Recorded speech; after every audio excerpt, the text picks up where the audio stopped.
Hello, family, and welcome to another episode of Role Model Makers Experts Cafe. I'm your host, Dr. El, the Parent Whisperer. And today with me, I have an amazing couple. They've been part of our community for a while. And every time that they unmute and they say something, I love everything that comes out. So let me introduce you guys to Mr. Rick and Miss Leisa Olson. Thank you guys and welcome thank you for being here. Thank you guys for tuning in. Rick and Leisa have this amazing energy, and the topics that they discuss and the energy that they bring to the community is magical. And I wanted to make sure that you guys also get exposed to it, and also we put on the radar their discussion, their passion, so that you understand its importance, its relevance to family life. So without further ado, Rick and Leisa, welcome. Can you tell us a little bit more about yourselves and how you got involved in doing what you do? Sure. Back in 1991, Rick and I got married and we blended our family.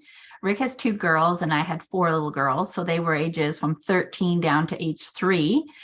And we began our life as a blended family with some weekends we'd have 6 girls and some weekends it would just be us.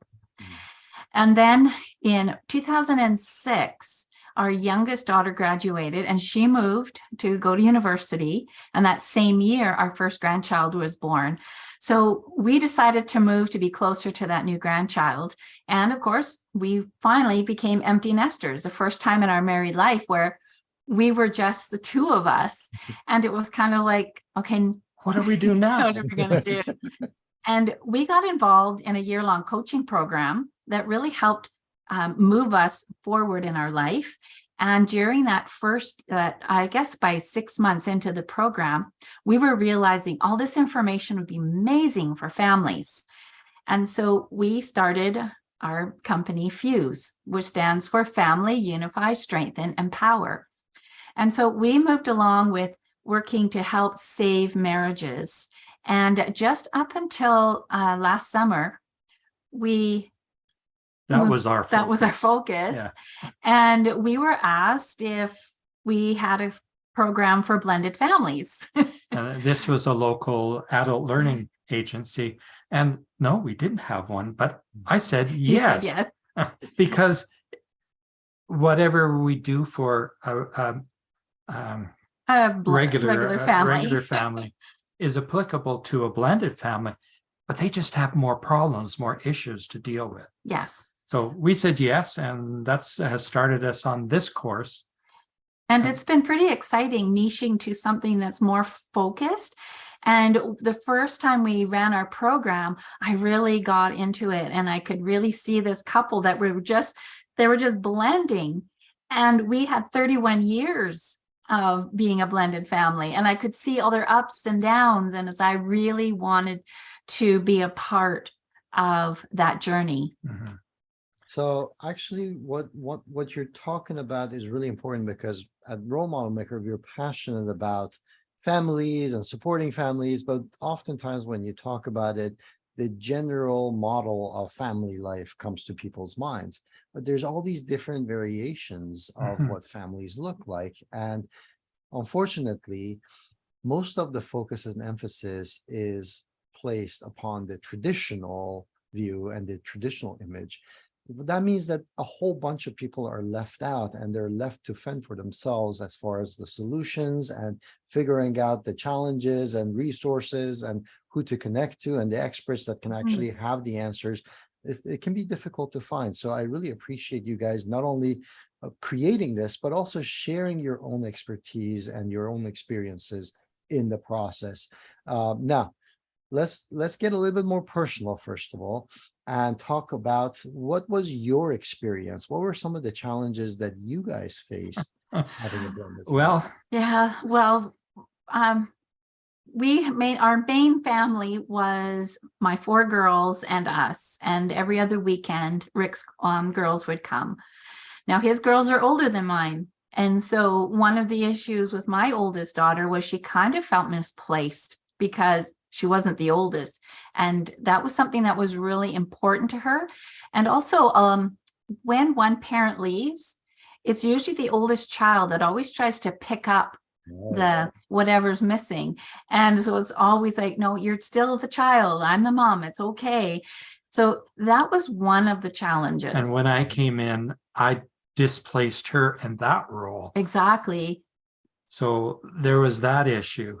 Right. And one of the other issues that we noticed was the difference in the discipline that I would have in my original family, my nuclear family, and then what I did in my blended family. Because when my daughters came, I wanted them to have fun and, think I'm the good guy and we're just doing all these fun things. So I didn't discipline them the same as I would have in our nuclear family. So there's that issue, because it's difficult as a man leaving a relationship and leaving their children behind and then coming into a new one and inviting them in. So there's a lot of issues there. So your Yes. parenting style changed from one to, Yes. which is really amazing, because oftentimes we think of that as a static thing, that this is how I was raised, or this is who I am, and so this is how I parent. But that actually can change. So all those parents out there that think this is who you are, and whether you think that's a good parenting or bad parenting, it is possible to change, basically. So As we talk about, there's so many different roles that we play, not only in our nuclear family, but it expands when you move into a blended family. Because not only do you have to deal with, a new wife and their children, but you also have to deal with her ex and my ex and Their family. So suddenly you've got far more roles that you have to play. And with each of those roles, there's different and new rules that you have to live by. Right. And when you think about what the children go through, Right. You've got a child here that's suddenly that one of their parents leaves, and that's traumatic enough. But then another parent comes in, and that adds more to the trauma. But they also have to deal with step children or step siblings, step parents, step uncles, step aunts, step grandparents. I mean, we figured out for us, and there must be about 30 different roles Yes. that our daughters have had to play. My It's daughters went complex from enough one for sister each to 7 sisters and a brother within a year. That's a lot of expansion in their immediate family. And with my girls, their dad went on to have 4 other biological children, as well as his 2 stepchildren. And so my girls always felt misplaced, like, we were the first family, and then he just abandoned them. And so there is abandonment issues that my girls have had to deal with. Trusting in relationships, when you're being told by your father that the reason you left is because sometimes you stop loving somebody. And so you grow up as a little girl thinking, well, maybe someone's going to stop loving me too. And you have children dealing with issues of worth, because why wasn't I good enough for my daddy to stay and be here every day? So there's a lot of issues that we've had to work through. And because we weren't always aware of everything that was happening with our children, we missed some things that we could have, dealt with a lot better.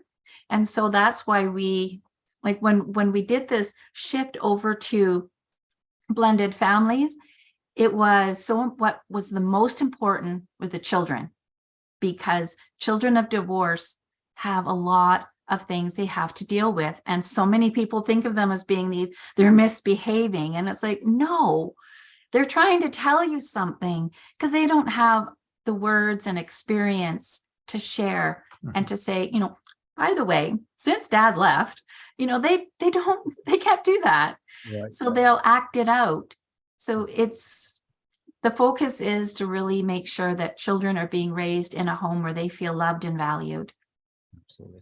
Now, the other thing that you mentioned was the age gap, but age gap, that's not by itself enough. But the other thing is the experience at the age that they're going through that experience, correct? So your children, if they were younger versus if they're older, it's quite different, and how they have to adjust and react to it. Any information on that?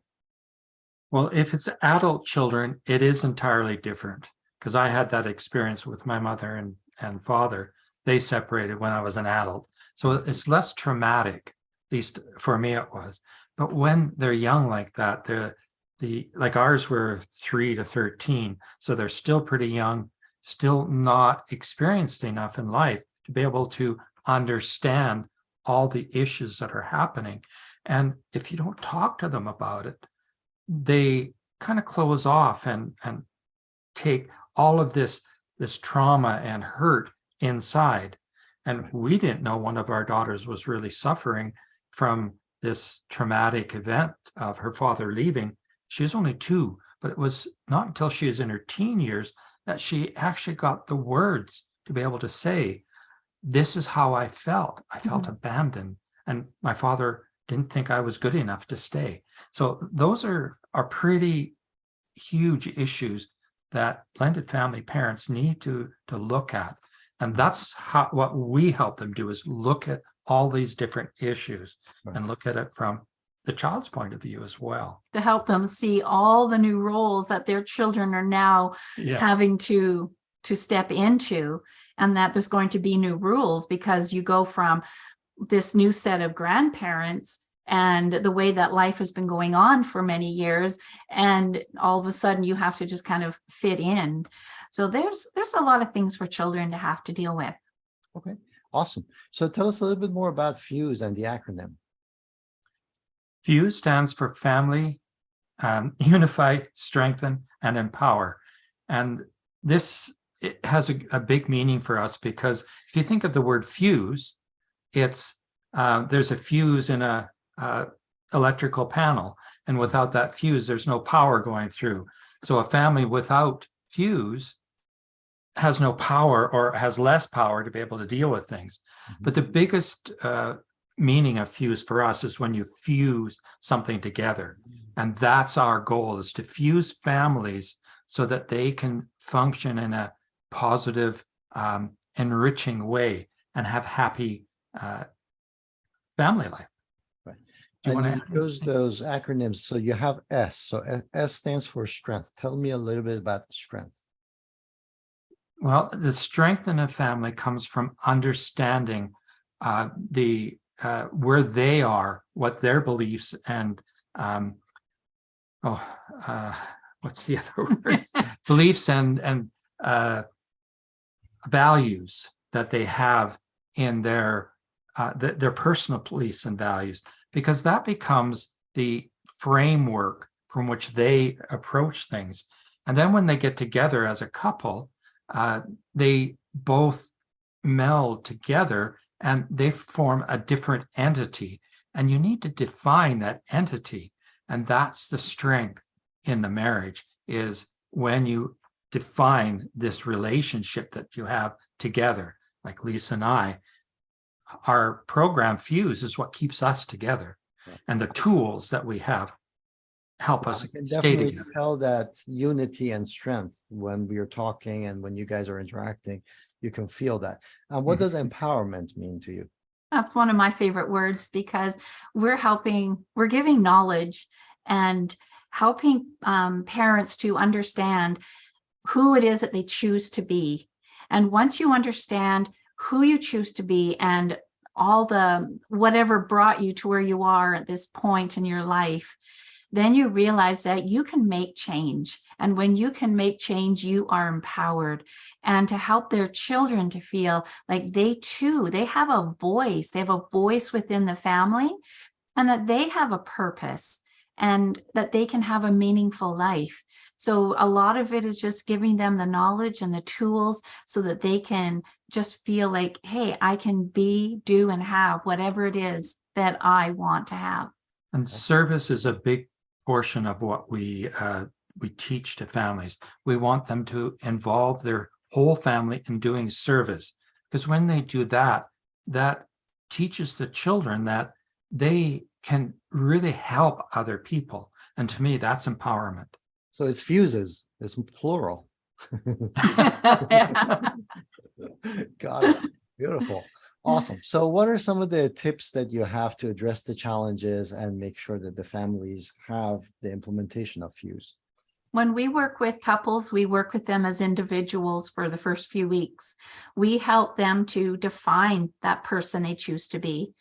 because all the great successful leaders, they all talk about work on yourself more than on your business. And we say work more on yourself than your relationship, because when you define who you choose to be, you're not going to be thinking, well, I choose to be grumpy and angry and judgmental and, all the things that end up happening in a relationship.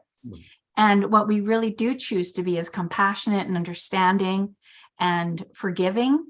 And when you can define and really know who it is you choose to be, then it's easy to blend as a couple, because when the problems that arise because something is going to happen, it's just inevitable, it's just going to, then you know where to come from, where we talk about the stimulus response, and in between is a choice. You get to choose what that response is going to be.